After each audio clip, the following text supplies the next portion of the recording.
구원자 이스라엘의 하나님이여 진실로 주는 스스로 숨어 계시는 하나님이시니이다. 우상을 만드는 자는 부끄러움을 당하며 욕을 받아 다 함께 수욕 중에 들어갈 것이로되 이스라엘은 여호와께 구원을 받아 영원한 구원을 얻으리니 너희가 영원히 부끄러움을 당하거나 욕을 받지 아니하리로다. 대저 여호와께서 이같이 말씀하시되 하늘을 창조하시니 그는 하나님이시니 그가 땅을 지으시고 그것을 만드셨으며 그것을 견고하게 하시되 혼돈하게 창조하지 아니하시고 사람이 거주하게 그것을 지으셨으니 나는 여호와라. 나 외에 다른 이가 없느니라. 나는 감추어진 곳과 캄캄한 땅에서 말하지 아니하였으며 야곱 자손에게 너희가 나를 혼돈 중에서 찾으라고 이르지 아니하였노라. 나 여호와는 의를 말하고 정직한 것을 알리느니라. 아멘. 무궁화 꽃이 피었습니다. 6월 꿈의 교회 전체의 주제였습니다. 이 무궁화 꽃이 피었습니다라는 놀이를 우리 어린 시절에 누구나 한 번쯤은 다 해보셨을 거라고 생각합니다. 맞죠? 네. 무궁화 꽃이 피었습니다와 더불어서 이 골목놀이죠. 골목놀이의 한 시대를 풍미했던 얼음땡과 다방구, 그리고 땅 따먹기와 고무줄놀이, 팽이치기 이런 거 다들 기억하실 겁니다. 우리들은 그 놀이들을 통해서 신체적인 발달과 더불어서 정서적인 발달을 경험할 수가 있었습니다. 그중 가장 많은 시간을 할애해야 했던 놀이가 하나 있습니다. 기억하십니까? 꼭꼭 숨어라 머리카락 보일라. 네, 그렇죠. 숨바꼭질입니다. 술래가 일정한 시간 동안에 눈을 가리고 있으면 찾지 못하게 이 구석 저 구석으로 숨는 놀이입니다. 보통 우리가 숨는 곳은 항아리 단지 아니나 주차된 차와 차 사이에 아니면 전봇대 뒤에 이렇게 숨었던 기억이 납니다.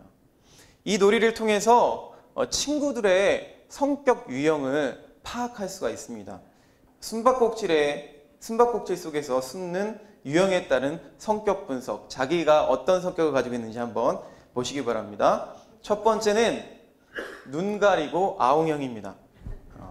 자기 눈에 술래가 안 보이면 자기가 제대로 숨어 있다고 믿는 단순형입니다. 그래서 누구나 잘 알 수 있는 곳에 대충 숨었다가 순간적인 스피드로 요행을 노리는 그런 유형입니다. 그리고 두 번째는 소심형입니다. 잘 숨었습니다. 그런데 불안합니다. 술래가 근처에 오면은 이 심장 소리가 들킬까봐 숨도 멈춥니다. 술래가 못 찾을 때까지 숨어 있다가 술래가 뭐라고 외치죠? 못 찾겠다 꾀꼬리 외칠 때까지 기다리다가 숨어 있다가 다리가 저린 일이 발생할 수도 있습니다. 세 번째는 우유부단형입니다. 가만히 있으면 안 걸릴 텐데 자꾸 나올까 말까 고민하다가 술래에게 발각되는 유형입니다. 네 번째는 주도면밀형입니다. 범죄로 치자면 완전 범죄를 노리는 유형입니다. 숨바꼭질만을 위해서 숨을 곳을 미리 답사합니다. 그리고 만약의 상황에 대비한 제2의 장소까지 섭외해 놓습니다. 그리고 최단 거리를 조사해서 술래보다 더 빨리 도착하기 위한 시뮬레이션을 실시합니다. 그리고 마지막으로는 동네 바보형입니다. 숨을 줄을 모릅니다. 그냥 같이 놀아주는 것을 그냥 좋아합니다.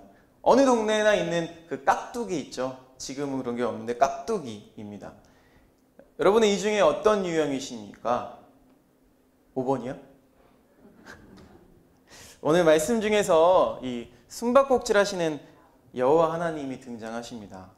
이사야 선지자가 그 하나님께서 놀라운 방법으로 바벨론으로 포로로 끌려간 이스라엘 백성을 구원해서 다시 이스라엘 땅으로 돌아가게 하실 계획을 미리 보고 이렇게 고백합니다. 구원자 이스라엘의 하나님, 진실로 주께서는 스스로 숨어 계시는 하나님이십니다. 그렇다면 하나님은 왜 숨어 계시는 걸까요? 왜 이러는 걸까요? 그냥 모든 사람이 단번에 알 수 있도록 짠! 하고 나타나시면 좋을 텐데 말이죠. 그러면 한 사람도 지옥에 가지 않고 모든 사람이 하나님을 믿을 수 있을 텐데 말입니다. 하나님의 본질상 동서남북 천지만물 어디에나 충만히 계시는 그 하나님께서 왜 우리와 굳이 숨바꼭질을 하시는지 시편의 기자는 이렇게 말하고 있습니다. 시편 14편에 여호와께서 하늘에서 인생을 굽어 살피사 지각이 있어 하나님을 찾는 자가 있는가 보려 하신즉, 다시 말해서 하나님은 숨어 계시면서 사람들이 자기를 찾아주기를 바라신다는 것입니다. 하나님께서 이렇게 우리에게 굳이 숨어 계시는 이유는 두 가지 이유가 있습니다. 오늘 성경 말씀에 첫째, 우상을 만드는 자를 부끄럽게 하시려고 숨어 계십니다. 16절 말씀에 우상을 만드는 자는 부끄러움을 당하며 욕을 받되 다 함께 수욕 중에 들어갈 것이로되 라고 말하고 있습니다. 우상을 숭배하는 자들은 그 하나님을 스스로 숨기시는 분이라고 단정합니다. 이런 사람들은 하나님을 그들의 경배의 대상으로 섬기기를 거부하는 불신자들입니다. 이런 우상 숭배자들에게 하나님께서는 철저하게 숨어 계십니다. 디모데후서 3장 13절에는 악한 사람들과 속이는 자들은 더욱 악하여져서 속이기도 하고 속기도 하나니 라고 합니다. 하나님은 악한 자들과 또 속이는 자들은 더 어리석어져서 스스로 부끄러움을 당하게 그냥 내버려 두십니다. 때로는요, 하나님께서 이 세상의 모든 악을 그냥 방치하시고 악한 자들을 포기하시는 것처럼 보일 때가 있습니다. 세상에 참 이해되지 않는 일들이 많죠. 벌 받아야 할 사람들은 다 건재한 것 같고 힘없고 약한 사람들만 고난을 당하는 게 이해가 되지 않을 때가 많습니다. 왜 하나님께서 이 악한 자들에 대해서 가만히 계십니까? 왜 숨어 계십니까? 이렇게 세상이 혼탁하고 악이 많은데 하나님은 마치 팔짱 끼고 가만히 두고 보시는 것 같이 느낄 때가 참 많이 있습니다. 이렇게 우상을 만드는 자들과 악한 자들도 당장 없애버리면 될 텐데, 다 쓸어버리면 될 텐데 하나님은 가만히 두고 계십니다. 그런데 예수님도 그렇게 하셨습니다. 제자들과 함께 사마리아라는 땅으로 들어가셨을 때 사람들이 예수님을 영접하지 않았죠. 예수님 옆에 있던 제자 야고보와 요한은 이런 도시는 당장 불로 심판해야 된다고 말했습니다. 그런데 예수님은 오히려 그 야고보와 요한에게 보아너게 우레의 아들이라는 이름만 주셨지 그 땅을 심판하지 않으셨습니다. 왜 그렇게 하셨을까요? 여러분, 하나님은 악한 자들에 대해서 자신의 부끄러움을 알게 하시고 스스로 돌아오게 하십니다. 누가복음 15장에는 잃은 것에 대한 비유가 열거되어 있습니다. 잃은 양과 잃은 동전과 잃은 아들에 대한 비유입니다. 잃은 양과 잃은 동전은 주인이 직접 찾아 나섭니다. 그리고 결국 찾아서 기뻐서 잔치를 베풀었다고 기록되어 있습니다. 그런데 잃은 아들인 탕자는 아버지가 가서 찾지 않습니다. 체포조를 만들어서 그를 찾아오라고 하지도 않습니다. 아버지는 그저 아들이 자기 발로 돌아올 때까지 기다립니다. 여러분, 때로는 기다림이 잡아오는 것보다 더 어렵습니다. 이것이 하나님께서 악한 자들, 또 집 나간 이들에게 대한 하나님의 방법인 것입니다. 때로는요, 우리가 못난 사람들을 보면 어휴, 저 왼수 저거 귀신은 뭐 하나 몰라, 저거 안 들어가고 이렇게 말할 때가 있습니다. 그렇지만 귀신은 안 잡아가고 있습니다. 그러나 하나님이 잡아가지 않으시는 것은 이미 벌 받은 것과 다름이 없습니다. 이미 부끄러움과 수치를 당하고 있는 것입니다. 어느 장로님이 주일에 몰래 골프를 치러 갔어요. 그런데 주일날 그 골프 경기 중에 홀인원을 했습니다. 그런데 뒤에 그 장로님이 골프를 치러 가신 게 들켰어요. 세상엔 비밀이 없으니까요. 주일 예배는 성도라면 누구나 잘 지켜야 되는 것이지만 특별히 장로라면 더욱더 열심히 섬겨야 되겠죠. 그런데 그 사실을 안 주일을 잘 지키는 장로님이 목사님을 찾아가서 따졌습니다. 아니 목사님, 저 장로가 주일을 어기고 골프를 치러 가는데 왜 권면을 안 하십니까? 그때 목사님이 이렇게 대답하셨다고 해요. 이미 벌을 받고 있습니다. 여러분, 홀인원한 것을 자랑하고 싶지만 자랑하지 못하는 것이 이미 벌을 받고 있는 것이라는 거예요. 골프를 쳐보신 분은 알겠지만 이 홀인원이 얼마나 어려운 건지 아십니까? 평생에 한번 경험할까 말까 하는 것이 홀인원인데 그렇게 자랑하고 싶은 홀인원이 하필 주일에 나올 게 뭐가 있습니까? 단단히 벌을 이미 받고 있는 것입니다. 로마서 1장 28절에는 또한 그들이 마음에 하나님 두기를 싫어하매 하나님께서 그들을 그 상실한 마음대로 내버려 두사 합당하지 못한 일을 하게 하셨으니 라고 기록되어 있습니다. 하나님께서는 상실한 마음으로 살다가 스스로 뉘우치기를 숨어서 지켜보고 계십니다. 그때를 기다리시는 하나님이십니다. 그렇게 하지 않으면 거짓으로 회개한 척 할 수도 있기 때문입니다.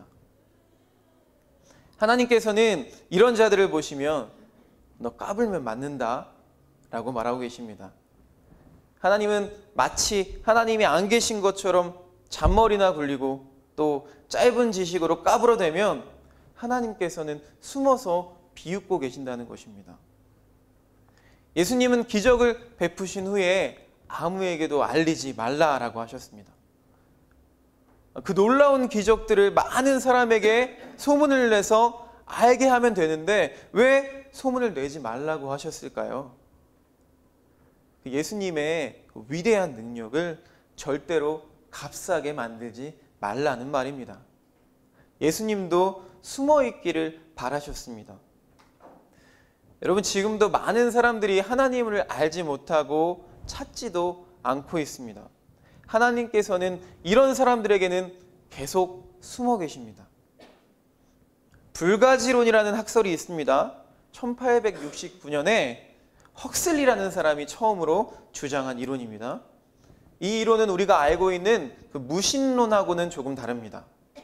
무신론이 신이 존재하지 않는다고 여기는 것이 무신론이라면 불가지론은 신이 존재하는지 존재하지 않는지 증명할 수 있는지 증명할 수 없는지 이것도 모르며 아는 것조차도 불가능하다고 하는 학설입니다.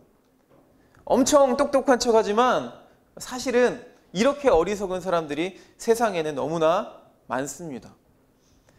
우상 숭배하는 자와 불신자는 여러분 이미 대가를 받고 있습니다. 하나님께서는 이런 자들에게는 철저하게 숨어 계시는 하나님이십니다. 자, 왜 하나님께서 우리 가운데 숨바꼭질을 하시려고 하는 걸까요? 두 번째 이유입니다. 이스라엘이 부끄러움을 당하지 않게 하시려고 숨어 계십니다.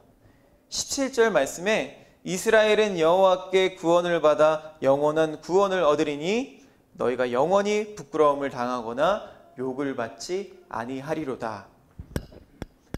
영원한 구원을 얻으리니 이라는 말에는 16절에 나오는 잠깐의 도움, 그러니까 일순간적인 도움도 줄 수 없는 우상과 또 영원한 구원을 주시는 여호와 하나님을 대조해서 설명하고 있습니다.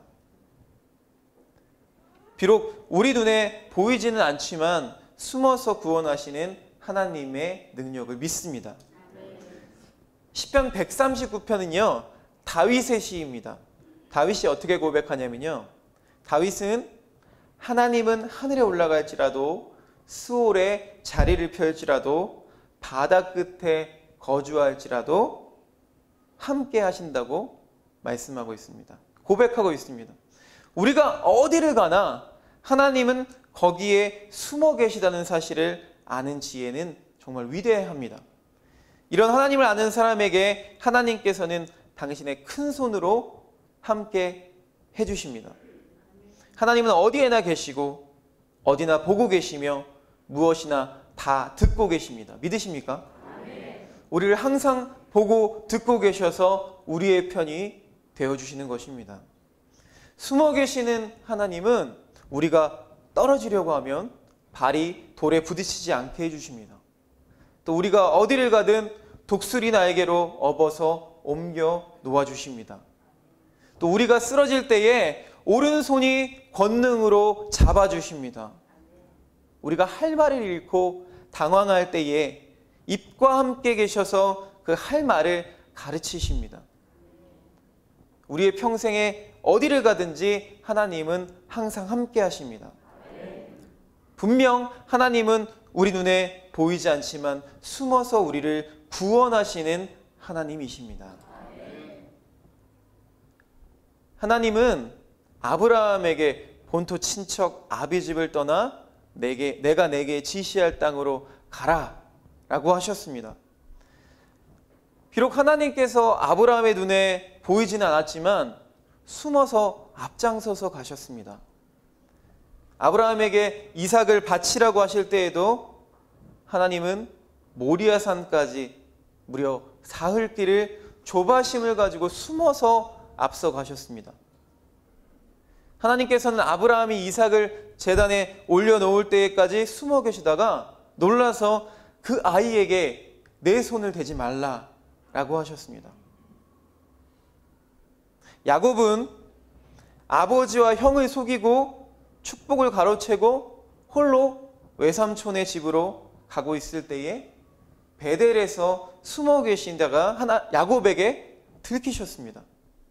야곱이 고백하기를 여호와께서 과연 여기 계시거늘 내가 알지 못하였도다 라고 고백했습니다. 엘리야에게 나타나신 하나님은 웅장한 계획이나 요란한 모습이 아니었습니다. 그가 탈진해서 이제 죽기를 자청하고 로뎀나무 아래에 앉아 있었을 때에 하나님께서는 강한 바람이나 지진이나 불 가운데 계시지 않았고 세미한 소리 가운데 계셨습니다. 하나님께서는 숨어 계시다가 엘리야에게 나 여기 있다 라고 말씀하셨습니다.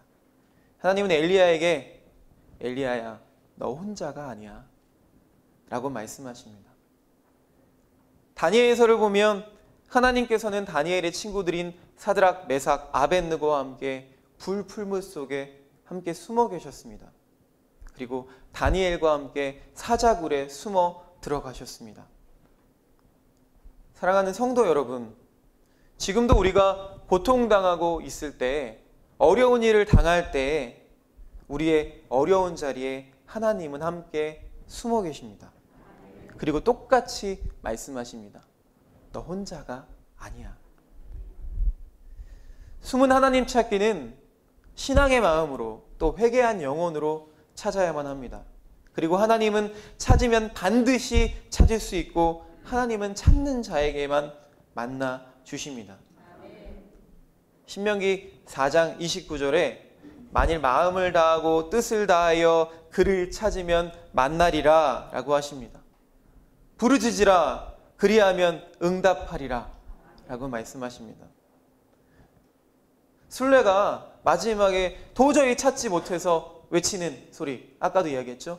못 찾겠다 꾀꼬리.